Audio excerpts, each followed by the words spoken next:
You are welcome to Adkwart Studios. As usual, be careful for nothing, but in everything by prayer and supplication, let your request be made known unto God. Don't be over anxious. The reason why we have to pray for Ibrahim Traoré. Ibrahim Traoré is a gift for Africa, not just for Burkina Faso. Now, my question is, what was the context in the letter written to South Africa president that makes him cry like a baby? What was the context? Now, Ibrahim Traoré is just a young man. His background is not a politician, a soldier who saw the need to liberate first Burkina Faso. But Ibrahim Traoré have seen the need to liberate the whole Africa. Now, your son will write you a letter. And as you open the letter, and you begin to read the letter, and the context of the letter makes you cry. Wow. Who is Ibrahim Traoré? Ibrahim Traoré is so unique. This man is not selfish. This man is not self-centered. This man is not just seeking for his own interest, but for the interest of black man. This morning I listened to this message and I was very moved that we need to pray seriously for Ibrahim Traoré.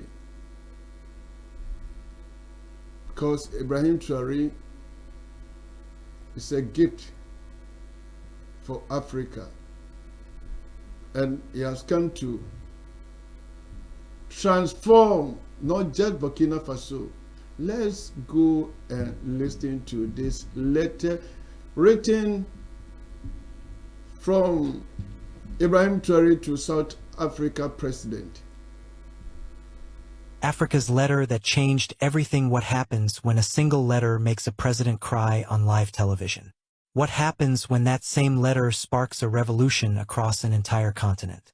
Today, I'm going to tell you about the most powerful letter ever written in modern African history, and how it changed everything. It's a regular Tuesday morning in South Africa. Kids are getting ready for school. People are stuck in traffic, and everyone's expecting another boring government announcement. President Cyril Ramaphosa was supposed to give a standard speech about South Africa's role in the African Union. Nothing special, right? Just another political talk that most people would probably ignore. But then something extraordinary happened. Something that nobody saw coming. As President Ramaphosa walked into the television studio, he noticed something unusual on his desk. A white envelope. No label. No return address. Just a blood-red wax seal bearing the official symbol of Burkina Faso. The camera zoomed in as he picked it up with shaking hands. "This was just handed to me," he said quietly, his voice already trembling. "It's from Captain Ibrahim Traoré. Now, you have to understand something. This wasn't just any letter. This was a message that would shake the very foundations of African politics. And President Ramaphosa had no idea what was coming. He broke the seal slowly, unfolded the thick paper, and began to read. His eyes scanned the first few lines, and something incredible happened. For the first time in decades, millions of South Africans watched their president break down. The letter began simply enough. "To the honorable leader of South Africa, I write to you not as a president, but as a fellow son of Africa who finds no rest at night." But these weren't typical diplomatic words. This was raw. This was real. This was a human being speaking to another human being about pain that cut deeper than politics. Captain Traoré continued, I see children starving in villages across our continent. I see young people drowning in the Mediterranean Sea, chasing a Europe that will never accept them. I see our brothers losing faith in democracy. And I ask myself, what have we become? The studio fell completely silent. You could hear a pin drop. President Ramaphosa's eyes filled with tears, but he kept reading. I have tanks. I have weapons. But I can't sleep at night knowing that a mother somewhere is crying because she can't feed her child. That's when it happened. The president's voice cracked. His hands began shaking more violently. And then came the sentence that would change everything. If we, the ones with power, sleep peacefully while our people suffer, then we are not leaders. We are the final betrayal. President Ramaphosa couldn't continue. He looked up at the camera, tears streaming down his face, and for a moment, he wasn't a president anymore. He was just a man, overwhelmed by the weight of truth. But here's where the story gets even more incredible. The letter wasn't finished. There was more. Much more. Social media exploded. Within minutes, hashtags about the letter were trending worldwide. People were asking, what did Captain Traoré write? Why is the president crying? What's in that letter? The control room could have cut to commercial. They could have ended the broadcast. But they didn't. They couldn't. The truth was too powerful to interrupt. President Ramaphosa slowly picked up the letter again. His voice was steadier now, but the emotion was still there. He read the next part. Africa is not broken. She is bruised, and her healing will begin the day her leaders stop whispering and start feeling. Somewhere in Johannesburg, a 14-year-old girl tweeted, why does this letter sound like something my soul has been waiting to hear? But then President Ramaphosa did something that left the entire nation speechless. He looked directly into the camera and said two words that would echo across the continent. Play the tape. The screen behind him lit up, and suddenly, Captain Ibrahim Traoré's voice filled the studio. Not live, but pre-recorded. His words were measured, deliberate, but saturated with deep emotion. To the people of South Africa, to my brother President Ramaphosa, he began, I did not write this letter for applause. I wrote it because I am exhausted by silence. I am tired of hearing African languages only in refugee camps, never in boardrooms. I am tired of seeing African genius exported while African children eat dirt. The studio remained frozen. Even the camera operators were crying. Traoré continued, this continent continues to bleed from wounds we refuse to acknowledge. Hunger, stolen resources, and the fear of speaking truth still haunt us. But we don't want pity. We need courage. And if you, President Ramaphosa, if we fail to act, then we don't deserve the titles we carry. Another tear rolled down the president's cheek. This wasn't politics anymore. This was truth wrapped in fearless honesty. This is not a war cry, Captain Traoré concluded. This is a wake-up call, and the clock has run out. The screen faded to black. Even Twitter seemed to pause. By the next morning, something magical had happened. Street vendors in Cape Town were printing excerpts from the letter and handing them to strangers. In townships, groups of teenagers huddled around phones, replaying Traoré's voice over and over. One young man was crying. What kind of leader talks like this? He asked. Why don't ours ever sound this way? Radio stations interrupted their music to broadcast the letter in full. Taxi drivers pulled over to listen. Teachers played it in classrooms. In a clinic in Durban, a nurse streamed the audio for patients waiting in line. And in a small village in Limpopo, an elderly man sitting on a wooden bench looked up and whispered, we haven't heard words like this since Mandela. But the most moving response came from an unexpected place. In a township, a mother of 3 posted a video. I have never seen President Ramaphosa cry before, she said. But when he read that letter, I cried with him because for the first time in years, I felt seen. Within 3 hours, her video had over 1 million views. But here's what nobody knew at the time. Captain Traoré hadn't just sent the letter to South Africa. He had sent similar messages to leaders across the continent. The wave was just beginning. That same evening, in a remote village with a leaking tin roof, a 10-year-old girl named Ayanda sat with her grandmother. The old woman's cracked phone played Traoré's voice clearly. Ayanda listened carefully, then looked up and asked, "Grandmother, why is that man crying?" Her grandmother hesitated, then replied softly, "Because someone finally spoke the truth." Ayanda didn't understand politics. She didn't know what the African Union was, but she knew what it meant to be hungry. She understood what it was like to see her mother cry when there was no money for bread. And when Captain Traoré said, "No child should fall asleep with hunger while gold is stolen from our land," Ayanda understood every word. The next morning, in her school notebook, she drew a picture of Captain Traoré. Below it, she wrote, "He remembers us." She wasn't alone. Across South Africa, children began drawing, writing, creating. Not because of political rhetoric, but because they had glimpsed something rare, hope. Captain Traoré had never set foot in South Africa, but somehow he had entered its soul. Meanwhile, in Kenya, the foreign minister was pacing nervously in his office. The broadcast had gone viral across East Africa too. People were marching through streets holding printed copies of the letter. Universities organized forums to discuss its message. Artists painted massive murals of Captain Traoré with the words, "Let us build a great Africa." The Kenyan minister picked up his phone and called Pretoria. "We want to be part of this," he said directly. President Ramaphosa's advisor sounded confused. "Part of what exactly?" The Kenyan minister didn't hesitate. "Whatever this is, Africa has waited too long for a moment like this. Don't let it fade away as just another viral moment." Within a week, 12 African nations joined a private video summit. It wasn't public. It wasn't televised. It all started with one letter. Captain Traoré was formally invited. When he appeared on screen, he wasn't wearing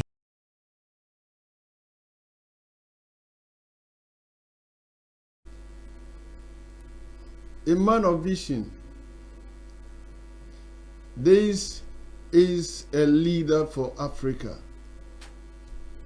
This is a leader for Africa, not just for Burkina Faso. A letter to a president of South Africa, and that makes him cry before his people.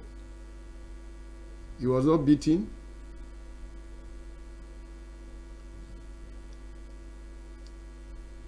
Not a sad message from his family, a letter from a co-president. He said, "I'm not writing this letter to you as a president, but as a son of Africa, as human being." Wow. He opened the letter. He read 2 lines, and tears began to drop from the president of South Africa. Oh, Ibrahim Traoré, God bless you. He said he cannot sit unconcerned to see some of the African children going through the desert dying because of crisis in their country. He said, how come some of Africa children will sleep with hunger while we have gold?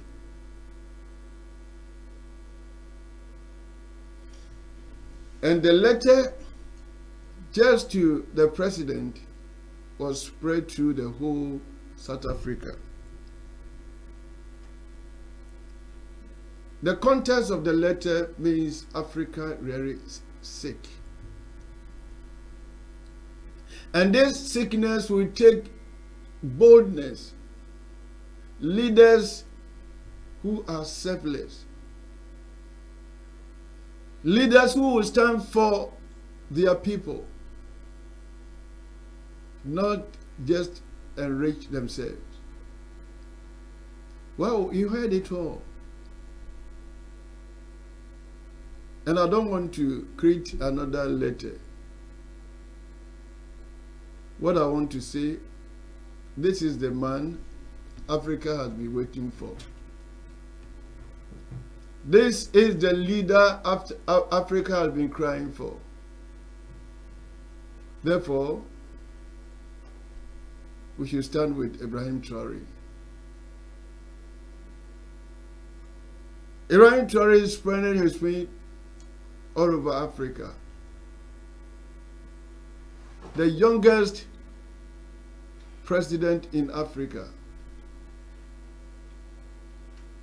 But he's doing unprecedented. Wow. Wow. Now, some of the South Africans were saying they have never seen their president crying in public. Therefore, the letter carries a message. A letter that will transform a continent. And according to what we were hearing, within some few minutes, the letter was out. And the president said, pray the words of Ibrahim Traoré loud for the people to hear. That means he have accepted the context in the letter. It is time for the African leaders to some behave as human beings, behave as people who have conscience. He said, how can you sleep if some of your children find it very difficult to have their meal before even they sleep? You ministers in the capital enjoy it, and you call yourself leaders. Wow. So let me run up and end my message as issuer. The definition of wisdom from Adkwart Studios is an act. It's not just talking. It's not just mere talk. It's an act. Effect and practice. This is what is going on in the life of Ibrahim Traoré. He have all that it takes. Wow. Now, I can't ask this question that where were Ibrahim Traoré? Because Ibrahim Traoré is just a young man. And Ibrahim Traoré has come at the right time. That Africa needs this change. Africa needs this movement. And let me sound a warning to the enemies of Africa. If you will see a whole president of South Africa cry because of a letter from Ibrahim Traoré, and if you will not think twice and plan to tamper with the life of Ibrahim Traoré, now you tamper with the whole continent. Because this movement, nobody can stop it. Now, Ibrahim Traoré had been able to plant something, and it had get rooted. And it's getting branches. And sooner or later, we are going to see the fruit. So don't try. You better join this movement. Because anybody that sound freedom is a divine language. Anybody, any leader that comes with liberation, freedom, is not man-made.